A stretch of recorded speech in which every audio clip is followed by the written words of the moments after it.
Recently मैं कैल Newport की book पढ़ रहा था, how to become a straight A student और how to win at college, और उसमें मैं एक रेवोल्यूशनरी स्टडी टिप ढूंढ रहा था ताकि वो आपको एग्जाम टाइम में हेल्प कर सके। तो फाइनली मुझे 3 स्टडी टिप्स मिली जो हम इस वीडियो में डिस्कस करेंगे। कैल न्यूपोर्ट बोलते हैं कि अगर ये 3 स्ट्रैटेजीज कोई स्टूडेंट अच्छे से फॉलो नहीं कर रहा है तो उसके लिए बाकी सारी स्ट्रैटेजीज यूजलेस हैं। लेकिन इससे पहले मैं आपको वो 3 स्टडी मेथड्स बताऊं, मैं आपके साथ एक स्टोरी डिस्कस करना चाहता हूँ। रिसेंटली मैं टोनी रॉबिन्स की एक वीडियो देख रहा था जिसमें वो बताते हैं कि एक बार वो अपने बच्चों के साथ गोल्फ सीखने गए। जैसे ही उन्होंने बॉल को हिट किया तो वो सामने वाले लेक में जाकर गिर गई। उन्होंने फिर से बॉल को हिट किया और वो दोबारा से लेक में जाकर गिर गई। उनके साथ अगली 5-6 बार ऐसा ही हुआ। वो बॉल को हिट करते और वो फिर दोबारा से लेक में जाके गिर जाती। उन्होंने अपने इंस्ट्रक्टर को बुलाया और कहा कि ये तो बहुत ही डिफिकल्ट गेम है, मुझे तो इस गेम में एवरेज बनने में भी सालों लग जाएंगे। इस पर उनका इंस्ट्रक्टर हंसने लगा और उन्होंने कहा, नहीं, तुम सिर्फ 1 मिलीमीटर या 2 मिलीमीटर दूर हो एक बेस्ट प्लेयर बनने से। इस पर टोनी रॉबिन्स हैरान हो गए और उन्होंने कहा, आप ये क्या बोल रहे हो? ये गोल्फ बॉल हर बार अपने गोल से कम 50-60 मीटर दूर जा रही है और आप कह रहे हो कि मैं सिर्फ 1 या 2 मिलीमीटर दूर हूँ। इस पर उनके इंस्ट्रक्टर ने उन्हें समझाया और कहा, देखो, जब तुम एक्चुअल में बॉल को हिट करते हो तो अगर तुम सिर्फ 1 मिलीमीटर दूसरी डायरेक्शन में हिट करोगे तो वो बॉल लेक के बजाय ग्राउंड में हिट करेगी, और अगर तुम बॉल को 1 और मिलीमीटर दूसरी डायरेक्शन में हिट करोगे तो वो बॉल डायरेक्टली होल में जाएगी और तुम अच्छे प्लेयर बन जाओगे। यानी तुम्हारी प्रेजेंट लेवल और तुम्हारी सक्सेस के बीच में सिर्फ 2 मिलीमीटर का फासला है। इससे टोनी रॉबिन्स बहुत इंप्रेस हो गए और उन्होंने सोचा कि ये कितना अच्छा बिलीफ सिस्टम है, और अगर लोग इस तरीके से सोचें तो बहुत सारे लोग जो अपने गोल में क्विट कर देते हैं वो उससे बच सकते हैं। और ये रियल लाइफ के बाकी केसेस में भी ट्रू है। एक बार टोनी रॉबिन्स अपने फ्रेंड के पास गए हुए थे जो कि एक प्लास्टिक सर्जन थे। वो प्लास्टिक सर्जन अपने काम में इतने अच्छे थे कि लोग उन्हें $1 मिलियन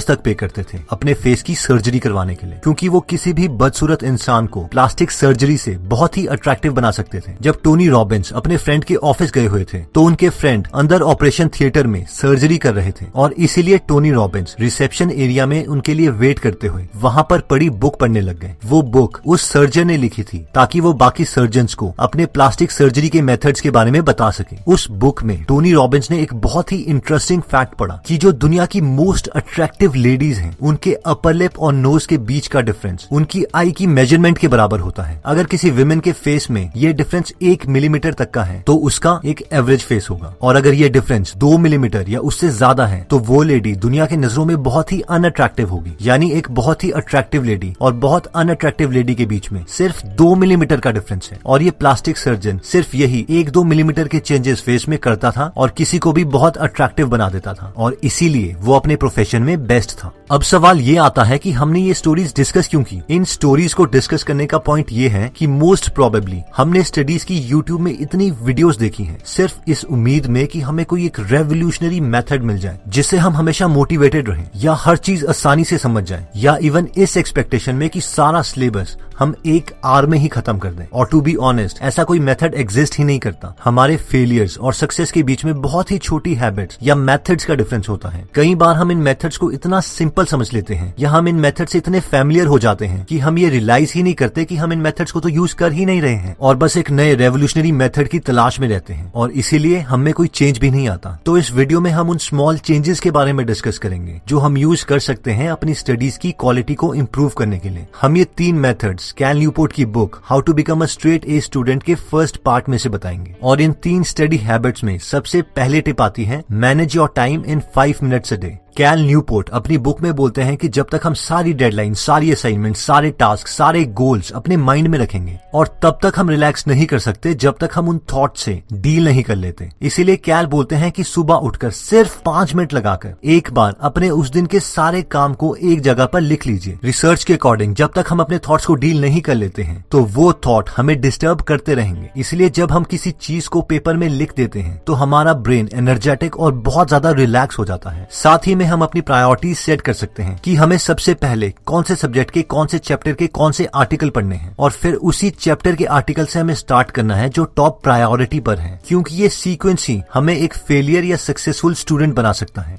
सेकंड टिप कहती है कि डिक्लेयर वॉर ऑन प्रोक्रास्टिनेशन, यानी बस डिसाइड कर लो कि मैं अब चीजों को टालूंगा नहीं और उन्हें कंप्लीट करूंगा ही करूंगा। अब हमने ये बोल तो दिया, लेकिन हम इसे करेंगे कैसे? इसके लिए हमारे पास 4 मेथड्स आते हैं। पहला मेथड कहता है keep a work progress journal. याद करो वो लास्ट टाइम जब आपने किसी इंपॉर्टेंट चीज को टाला था। शायद कुछ ऐसा एक्सक्यूज दिया होगा आपके ब्रेन ने आपको, यार इस काम को करने के लिए तो अभी मेरे पास सारी चीजें ही नहीं है, लेकिन मैं इस काम को कल कर सकता हूँ क्योंकि कल तो मेरे पास इस काम को कंप्लीट करने के लिए सारा सामान होगा। या फिर हमने खुद से कुछ ऐसा बहाना मारा होगा, यार अभी लेट भी हो गया है और मैं थक भी गया हूँ, अगर अभी इस काम को करता हूँ तो कुछ समझ में भी नहीं आएगा और टाइम ही वेस्ट होगा। इससे बेटर है कि मैं इसे कल सुबह स्टार्ट करूँ क्योंकि उस वक्त मैं एकदम फ्रेश भी हूँगा। मगर मेन बात यह है कि हम खुद से कभी ये एडमिट नहीं करते कि उस काम को हम टाल रहे हैं क्योंकि वो बोरिंग है और हम एकदम सुस्त हैं। कैल के अकॉर्डिंग इस चीज को ओवरकम करने का एक बहुत इफेक्टिव तरीका है और वो ये है कि हम सोने से पहले हर रात एक नोटबुक या ऐप में उन सब चीजों को प्रायोरिटी वाइज लिखें जो हम नेक्स्ट डे करना चाहते हैं। इसमें हमें सिर्फ 1 मिनट लगेगा और थोड़े दिनों के बाद ये एक हैबिट में भी कन्वर्ट हो जाएगा और ऐसा करने से हम अपनी प्रोग्रेस भी नोट कर सकते हैं। प्लस रिसर्च के अकॉर्डिंग सिर्फ किसी चीज को लिखने से हमारे उस टास्क को कंप्लीट करने के चांसेस कहीं ज्यादा बढ़ जाते हैं। नेक्स्ट स्ट्रेटेजी कहती है फीड द मशीन। आपने भी नोटिस किया होगा कि जब भी हमारे पास लो एनर्जी होती है तो हम उस वक्त हमेशा चीजों को टालते ही हैं, प्रोक्रास्टिनेट करते हैं। इमेजिन कीजिए कि आप बहुत थके हुए हैं, बहुत भूखे हैं, क्या उस वक्त आप फोकस होके कोई सब्जेक्ट पढ़ सकते हैं? इसका सिंपल आंसर है कभी नहीं। और अगर आप जबरदस्ती वो सब्जेक्ट पढ़ते भी हैं तो भी आपको कुछ याद नहीं रहेगा। और कैल न्यूपोर्ट भी यही कहते हैं कि हमें खुद को एक मशीन समझना चाहिए और इसे हमेशा अच्छा फ्यूल देते रहना चाहिए। रिसर्च के मुताबिक जब हम लो एनर्जी स्टेट में होते हैं तो हमारी विल पावर ऑलमोस्ट 0 होती है और हम चीजों को जरूर टालते हैं। अपने को हाई एनर्जी स्टेट में रखने के लिए हम 3 चीजें कर सकते हैं। पहला, हमें कोई भी मील स्किप नहीं करना है, चाहे फिर हमारा कितना भी बिजी दिन क्यों ना हो। ऑब्वियसली हमें ओवर ईटिंग भी नहीं करनी है। सेकंड, हमें अपने को हमेशा हाइड्रेटेड रखना है, यानी अपने पास पानी की बोतल रखें और हर थोड़ी देर के बाद, प्रेफरेबली 45 मिनट्स के बाद पानी पीते रहें। थर्ड, खाने को एनर्जी के लिए खाएं, ना कि अपनी सेटिस्फैक्शन के लिए, यानी हमें ऐसी चीजें खानी है जो हमें दिन भर कांस्टेंट एनर्जी दे, जैसे कि पीनट्स, फ्रूट्स, वेजिटेबल्स या कोई भी कॉम्प्लेक्स कार्बोहाइड्रेट्स का सोर्स। अगर हम किसी ऐसी चीज को खाते हैं जिसमें शुगर की क्वांटिटी ज्यादा है तो वो हमें थोड़ी देर के लिए हाई बर्स्ट ऑफ एनर्जी देगी और उसके बाद वो एनर्जी एकदम डिप्लीट हो जाएगी, खत्म हो जाएगी और फिर हमें दोबारा से भूख लगने लगेगी।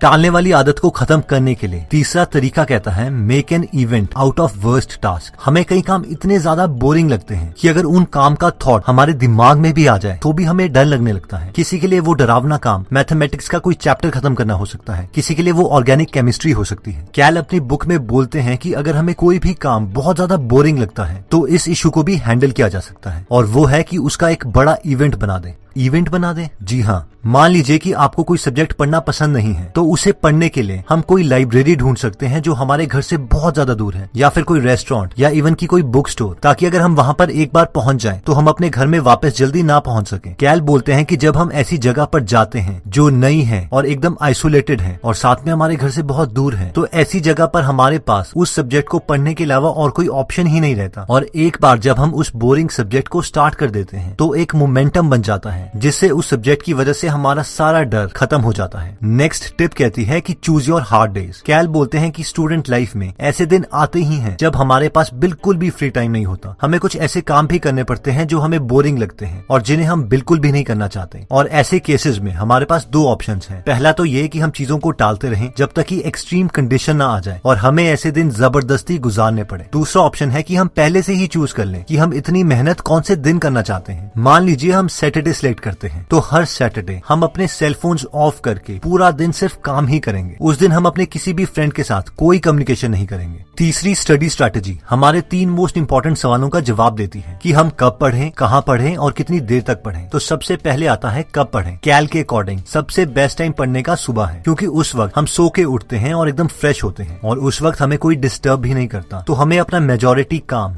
डिनर से पहले ही खत्म कर लेना चाहिए। इवन अगर हमें दिन में क्लासेस के बीच में 1 आवर फ्री मिलता है तो हमें उस वक्त अपना सेल फोन ऑफ करके उस टाइम को भी यूटिलाइज करना चाहिए। कैल के अकॉर्डिंग नाइट टाइम में उतनी अच्छी पढ़ाई नहीं होती, खासकर अगर हम अपने हॉस्टल में रहते हैं, क्योंकि उस वक्त सारे फ्रेंड्स जागे हुए होते हैं और हमसे सोशल होना चाहते हैं। वैसे मेरे पर्सनल एक्सपीरियंस के अकॉर्डिंग बहुत से स्टूडेंट्स नाइट टाइम में भी पढ़ के बहुत अच्छा स्कोर कर लेते हैं। इसलिए आप इस टिप को यूज करने से पहले खुद को भी एनालाइज कर लीजिए कि आपके लिए क्या काम कर रहा है। अगला सवाल आता है कि कहाँ पढ़ें। इसमें कैल बोलते हैं कि जितनी अकेली जगह हो उतना बेटर है, और मेरे एक्सपीरियंस के अकॉर्डिंग भी ये एकदम ठीक है। हमें ऐसी जगह जाना चाहिए जहाँ पर हमें कोई डिस्टर्ब ना करे, जहाँ हम अच्छी सेल्फ स्टडी कर सके। जगह जैसे कि ऐसी लाइब्रेरी जहाँ पे कम से कम स्टूडेंट्स आते हो, या एक बिल्कुल अकेला रूम, या अगर आप हॉस्टल में हैं तो अपने फ्रेंड्स को बोलिए कि रूम में बाहर से ताला लगा दें, और फिर आप काफी टाइम तक आइसोलेशन में पढ़ाई कर सकते हैं। नेक्स्ट सवाल आता है कि कितनी देर तक पढ़ें। इसमें कैल बोलते हैं कि हमें हर एक आवर के बाद ब्रेक ले लेनी चाहिए, और इनफैक्ट ये सवाल उन्होंने काफी टॉपर से भी पूछा था और सबने यही जवाब दिया कि वो 1 से 1.5 घंटे के बाद हमेशा 15-20 मिनट का ब्रेक ले लेते थे, ताकि उनका माइंड फ्रेश हो जाए। उस वक्त हम वॉक कर सकते हैं, लाइट एक्सरसाइज कर सकते हैं, कुछ भी करिए, बस स्टडी से थोड़ी देर के लिए दूर जाइए। मैं दोबारा रिपीट करता हूँ कि सिर्फ थोड़ी देर के लिए स्टडी से बाहर जाइए, ये नहीं कि फेसबुक में हम दोबारा से टाइम वेस्ट कर रहे हैं। तो दोस्तों, इस वीडियो में हमने देखा कि सक्सेस और फेलियर के बीच में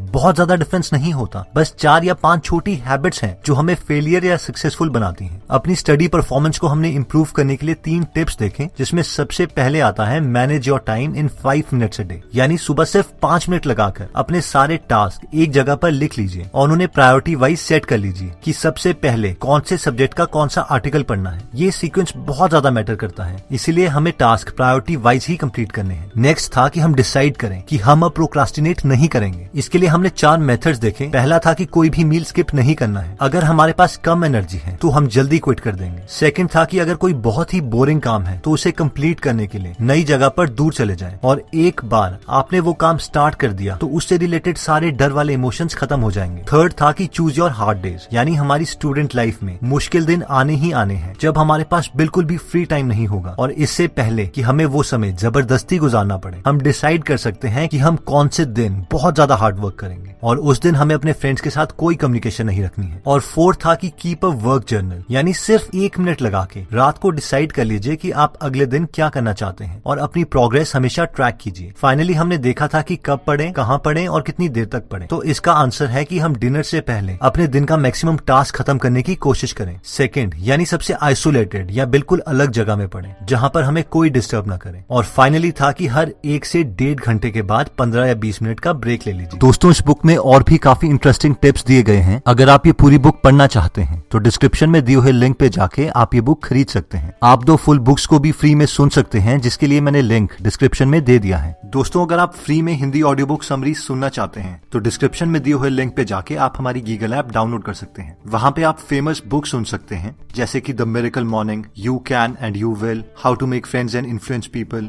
ई myth revisited, 0 to 1, Chanakya Niti, the one thing, power of habit, wings of fire, the monk who sold his Ferrari and many more. और हर हफ्ते इस ऐप में हम एक नई ऑडियो बुक समरी डालते हैं। दोस्तों, कमेंट सेक्शन में आप बता सकते हैं कि आप नेक्स्ट वीडियो किस टॉपिक पर चाहते हैं, ताकि हमें भी फीडबैक मिले और उसी टॉपिक्स को हम कवर करें। इस चैनल को जरूर सब्सक्राइब कर लीजिए और बेल का बटन दबा दीजिए, ताकि आप ऐसी नॉलेजेबल वीडियोस कभी मिस ना करें। और इस वीडियो को लाइक जरूर कीजिएगा ताकि हमारा कॉन्फिडेंस बढ़े।